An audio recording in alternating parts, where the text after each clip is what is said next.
Hello and welcome to another edition of Sun Dragon Tips and Tricks. I'm Rebecca. I'm the owner of Sun Dragon Art and Fiber in Brevard, North Carolina. And it's Monday, coming to you from my house.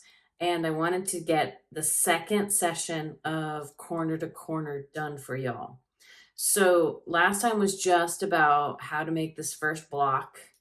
And I'm calling it a mug because it's got this chain 3 handle. We can almost grab there and 3 double crochets.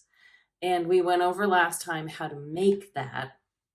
This video, we'll be reviewing that kind of because how you made that first block for corner to corner is how we're going to start all of our rows on the increasing side of any corner to corner thing that you're making.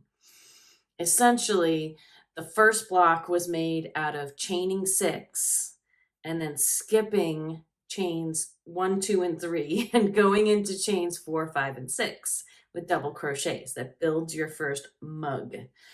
And all your increase rows, we have to create something out of nothing, essentially. We have to make an extra block. And so every increase row will start the same way. I'm going to go over that in drawings and in with actual yarn in just a second. After this, we'll probably do maybe next week. We'll see. Next week's a little busy. I will try to get into decreasing, but I wanted to get this video out in case anyone was waiting with bated breath to say, I have 1 square. I want to make more now, because then you can increase as much as you want until we come back in again. So again, corner to corner starts at 1 corner. It goes out diagonally, builds a square more like a diamond shape, goes out until you have the width you want, and then goes back in. So now let's talk about how to make this bigger. Let's get to it. So we're going to go over how to increase on your corner to corner blanket, whatever you're choosing to make with corner to corner. Before I did that, I wanted to go over the reminders that we are working diagonally. So if we want to think about it this way, we're starting in this little corner here and working our way across. And now with increasing, every row is going to get bigger until we get to the outside corner, and then we're going to start working back smaller again. So the building blocks of working corner to corner, I like to call them mugs. I like to call them, to think about them like coffee mugs, like what you would drink beverages out of. And the reason I like to do that is because with anything crochet, this little building block unit, you need to go up to go over. So if we think about this, the shape that we're making like a mug, the first thing we need to do is chain 3. And the next thing we need to do is to do 3 double crochets into a given space. Now on the first one, we were doing it into our beginning chain.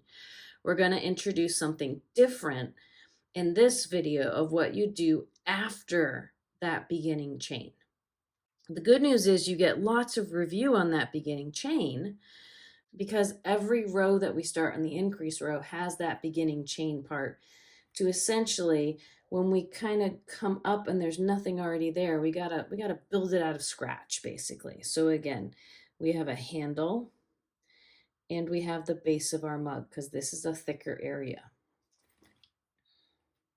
So to review that first block that we made last time, and the beginning of every increase row is going to be as follows.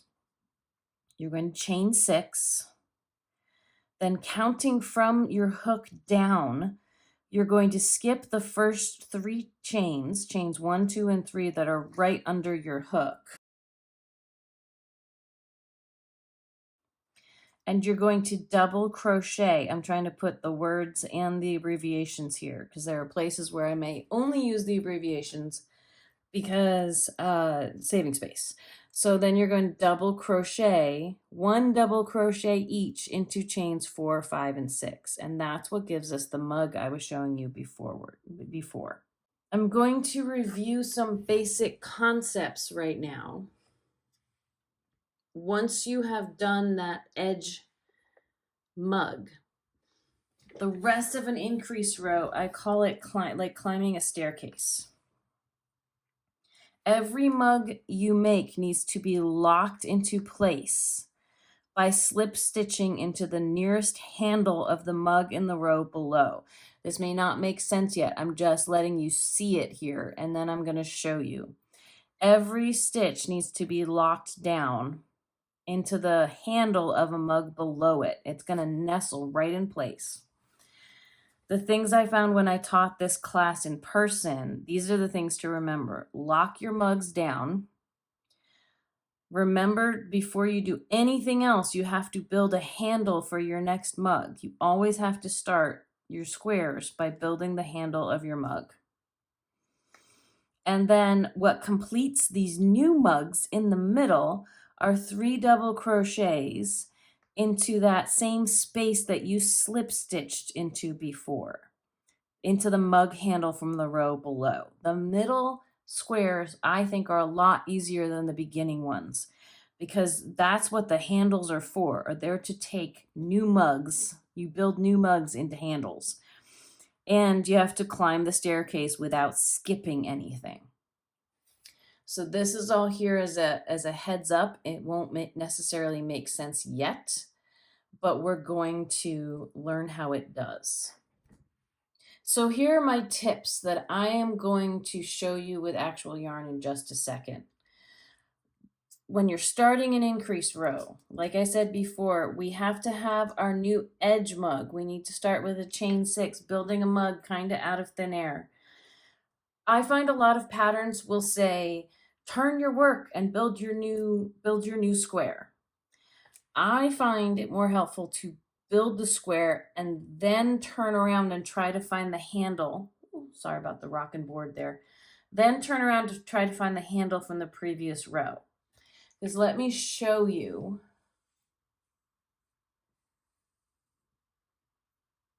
Row 2, and by that I mean the one where you will have 2 mugs instead of just one. When you first start it, this is what it's going to look like. It's going to look like hot craziness. So the first mug you made on row 1, your very starter mug, is here. And when you build a second mug, I'm going to color code these in just a second. They will just be hanging down next. They'll look like little feet.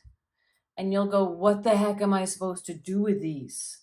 So let me color code these. I'm going to color code the mug and the handle so we can see it a little more, because right now it probably just looks like a hot mess.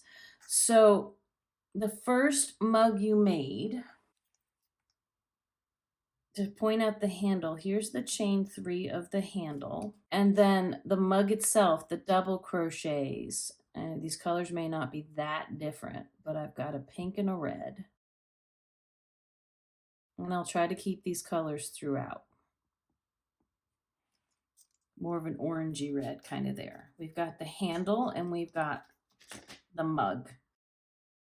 The second one that we made, let's put that as a different color entirely so we can see it. Let's use a couple of shades of green for this one. So the new one that we just built with our chain 6, but specifically our handle, and then the 3 double crochets, 1, 2, and 3. I've got my Christmas colors going here. Just hanging down like that. Let me keep this guy, the working yarn, right there. Just hanging down like that. It's going to be like, wait, these handles are way down. They're both down at the bottom. What am I supposed to do? If we actually take the first mug and flip it up, it's going to look like this guy down here, where this handle is now up at the top. My new mug is still in the same direction. My handle is up at the top and the mug is underneath. They're still connected. They're still absolutely connected. But now I can slip stitch into the handle itself right there. Let me show that this guy's still in the same orientation. And what I'm going to do, if I slip stitch into that handle, these are locked in place, but they still look like blocks. Now, I'm going to start simplifying the graphics here because the drawing gets a little complicated. What we have, once we lock this first guy in place, let me color code these guys again, more just the mugs themselves. We've got the 3 double crochets from our first mug that are kind of pointed to the side now. The second mug we made is sitting there. Remember, our second row is going to have 2, so let's start building the second of our 2. I'm going to take some blue and purple in here. If we build our handle, this is locking it down.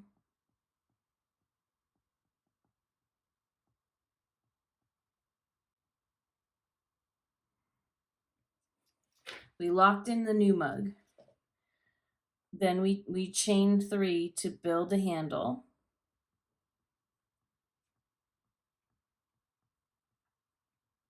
And then we're gonna double crochet 3. I'm gonna do this with a dark purple. These 3 double crochets are going to go into this handle that we just locked into. So when we finish with our row 2,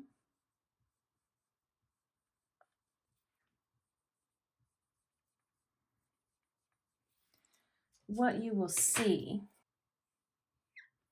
you'll see the handles from row 2. You won't see the handle from row 1 anymore because our new mug has been locked into it. So let me put the same descriptions we've been putting on everything. So we went from 1 to 2 to 3. Row 1 is right here and row 2 is this guy here. It may seem like a lot, but once you get in the practice of it, it gains a rhythm. Let's see what this looks like with real yarn, and let's do several rows. So here is my first mug that I made. It's flipped around when I brought it in the camera. Here's the first mug with the chain 3 and the 3 double crochets. And we made this in the last video, so I'm not going to go over that again. I am going to connect a new yarn so you can see row 2 versus row 1. So I'm just going to slip stitch this in and pull it tight. So it'll feel like, and we're going to ignore all the other strands here. So this is to demonstrate what will happen when you keep going with the same yarn. So we're just going to ignore the tails and stuff. So I have one mug. And again, before I turn or try to do anything, because you can turn, but sometimes it's hard to keep track of that turn while you're also building something new. So the edge of every new row, I have 1 block. I'm about to make my row that has 2 blocks. You have to start with a chain 6. 1, 2, 3, 4, 5, 6. 1, 2, 3, 4, 5, 6. I counted that direction, but now I need to count away from the hook so I can see where to go. I'm going to skip chains 1, 2, and 3 that are closest to the hook. I'm going to start with chain 4. I like to flip over and go into the back bump. You can go in any way you want. We got to put a double crochet in 4, 5, and 6. So I'm going to keep my thumb here just below number 4, and I'll flip over. This is 4, 5, and 6. So here's 4. I started with a yarn over. So I can squish in here and put a double crochet in 4, 5, and 6. And I find everybody crochets at a different pace. So if you crochet slower than I do, I try not to go crazy fast, But if I'm going faster than you would like, just pause the video and get your work done and then turn it back on again. Push play again. So I have my chain 3 and 3 double crochets. This is my new row. This is my beginning one. Remember, like the picture right now, or if you drop it or put it down or something, it looks like I got little bunny ears or little feet or something.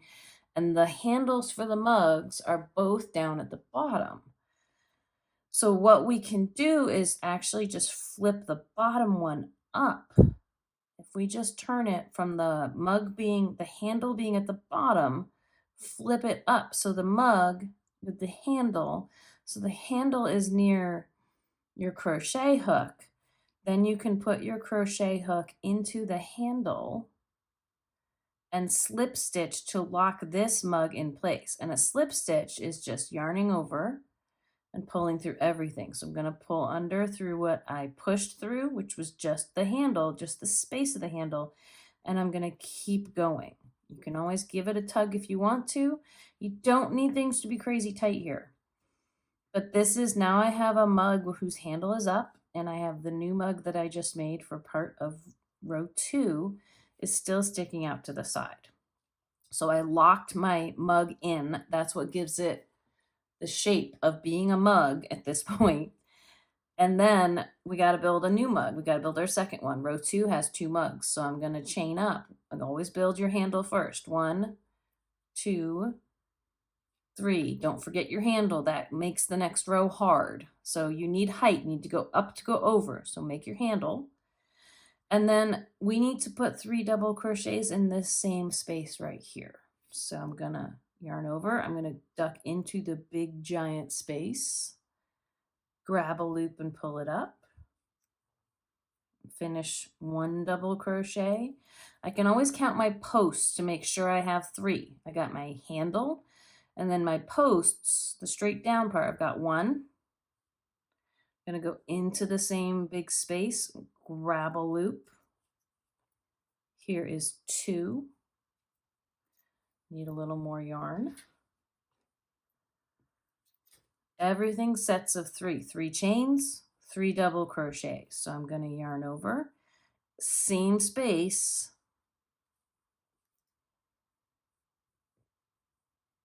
Oop, don't lose it. I like to say start over if you do lose it. So this is what row 2 will look like. There's row 1. Row 2 has 2 of these. I built one out of nowhere, locked it in, and built one sticking up from the handle. Notice you can't see the handle of the mug from row 1 right now. So let me add this color back in so you can see row 3. I'm alternating colors, but I'm not cutting the yarn. So I'm going to have some funkiness over here. We're going to try to ignore it. That is just so I can show you row 3. So just like I said before, we have to build a square out of nothing. We can turn around to do this. We can do this and then turn. So I'm going to chain 6. 1, 2, 3, 4, 5, 6. The beginning of any increase row, you've got to build a beginning box. So think about, once you get your 6, double check your count, start thinking about coming down from the top of the hook. 1, 2, 3, 4, 5, 6. 1, 2, 3, we're going to skip. I'm going to get 4 in my sights, and I'm going to go into and make a double crochet in chains 4,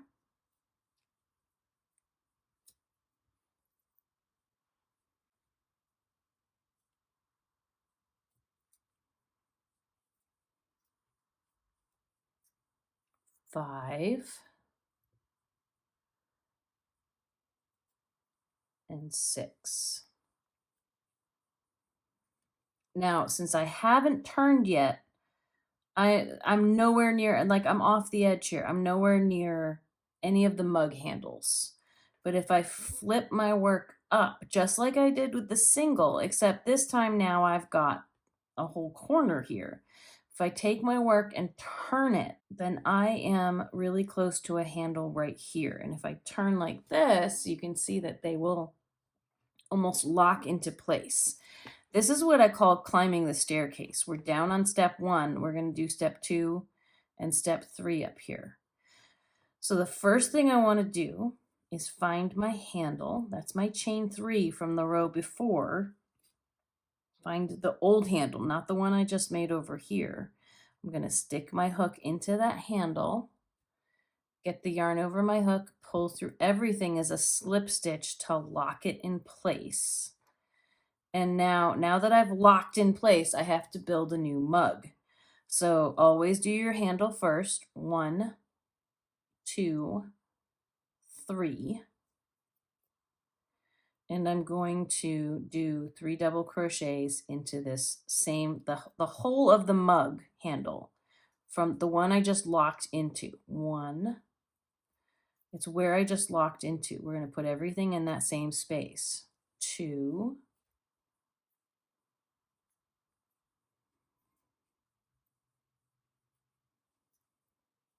3.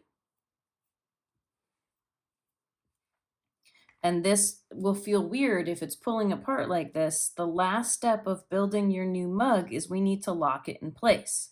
If we pull these guys together, it makes a lot more sense than just leaving them hanging out like this. So we're gonna let them naturally fall together and find, again, your steps on the staircase. 1, 2, this is where we need to go next. So I'm going to find my handle that's up there, my chain 3. I'm gonna put my hook into that handle space, grab the yarn and do a slip stitch to keep it all together. Since this is row 3, I need to do a third one. So I'm going to go 1, 2, 3, because you always build your handle first of your mug, and then 3 double crochets into the same space that we locked our previous mug into. So I yarn over to start. We're going to get 1,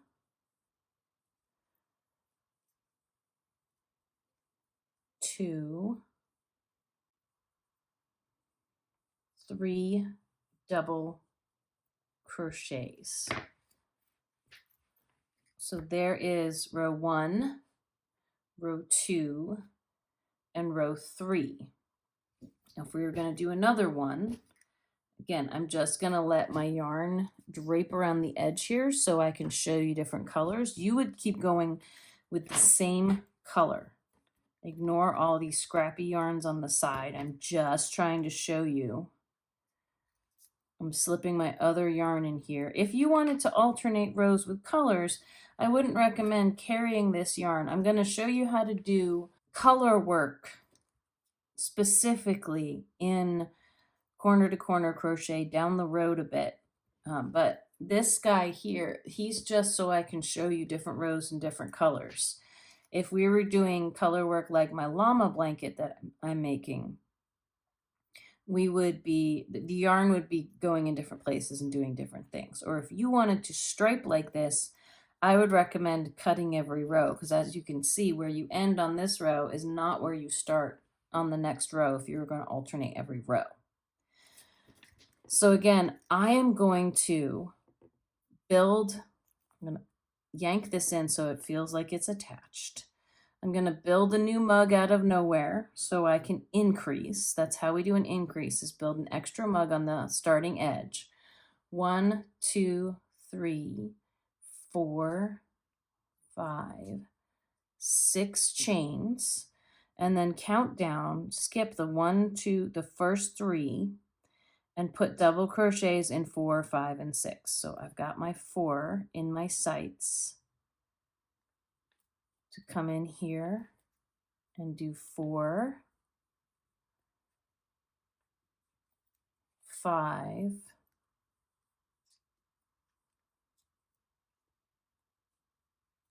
and 6. Now, once I do this, right now these guys are parallel and they shouldn't be because I need to lock him into the handle that's down here. So remember, I build my mug first on that first one and then I turn my work. so I can figure out how it fits together. If we just had it down here on the ground, on the table, and I flipped it, I turned my work around, because we're on the diagonal, this still doesn't quite work. This guy's hanging off like a little barnacle here. But the closest mug is right here, and the closest handle is over on its left side. So I have to turn, but I also have to pivot. I have to kind of pull this up so that we can get the crochet hook next to the handle and lock it in place. Do a slip stitch into that handle spot. Then I'm going to build a new mug. 1, 2, 3 chains. Always build your handle first on your mug. And then 3 double crochets into the same hole that I just locked my previous mug into. So we've got 1. That's only 1. I need to do 2 more double crochets. 2.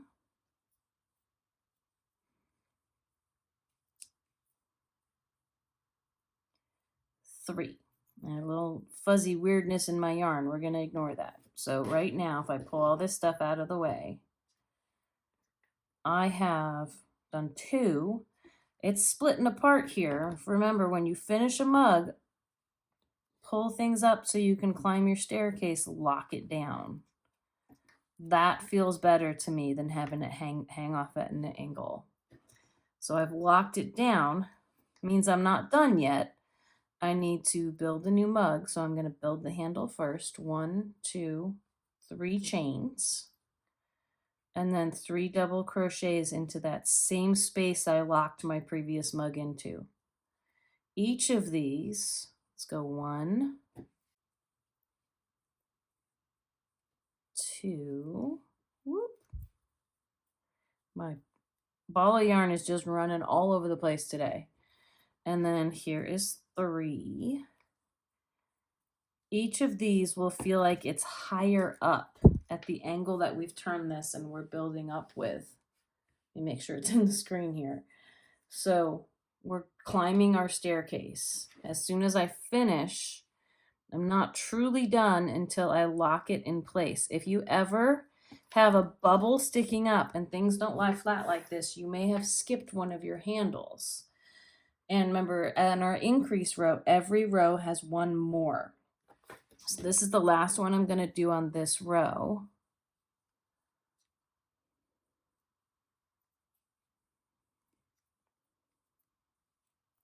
I built my mug handle first. I chained 3.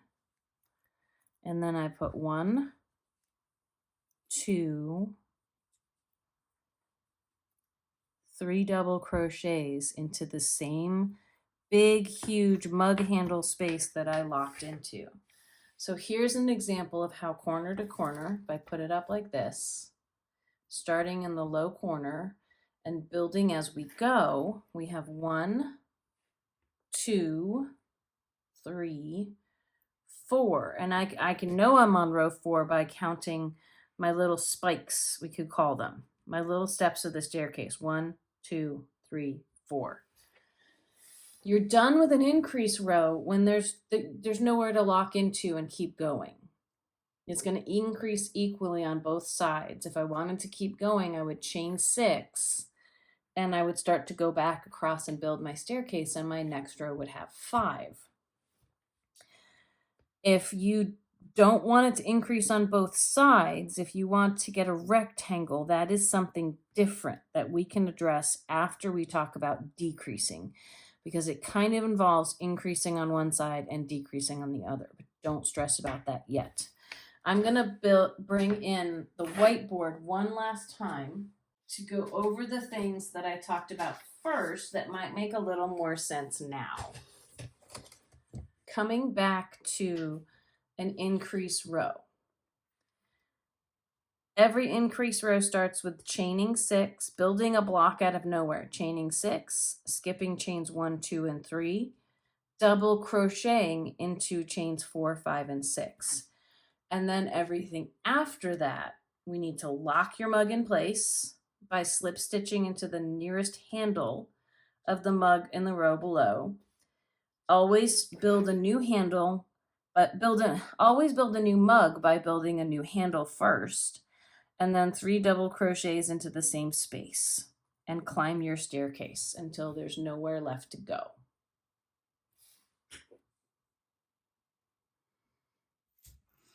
So I hope that was helpful as my stuff all falls apart. I hope that was helpful to start to begin your journey. You really start like learning how to do one square down at the bottom was just scratching the surface. Now you can increase and increase and increase. And one way you could make a triangle shawl with this is just to increase, and when you're done, you will have a scallopy edge at the bottom. The next video will go over how to decrease. If you don't want to increase anymore, when you turn the corner, you'll start getting fewer and fewer blocks on every row until you're down to 1. I have turned the corner on my llama blanket, but I'm nowhere near getting down to 1 stitch, 1 little block thing. I am on row 70 something, which means I've only come down like the high 60s was my corner of my blanket. But you can see how this could be really fun in 1 color or many colors.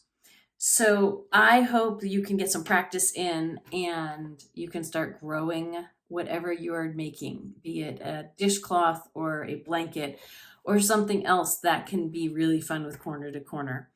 And I will join you soon with, I won't leave you hanging. I will join you soon with how to decrease one of these. A heads up that we are moving our shop again because the building we moved into in November, which has been lovely, has been sold. And we will be closed for the month of September 2024. And there's a really good chance I won't be making videos during that time because I will both be going away and moving and lots of things. I'll do what I can. I'm going to try not to leave you hanging too much in the middle of this corner to corner fun. It might, hopefully by then we'll be on to color work. We'll see. But as I always like to say when I sign off, may your crafting be filled with joy and confidence. Thanks a lot. Bye-bye.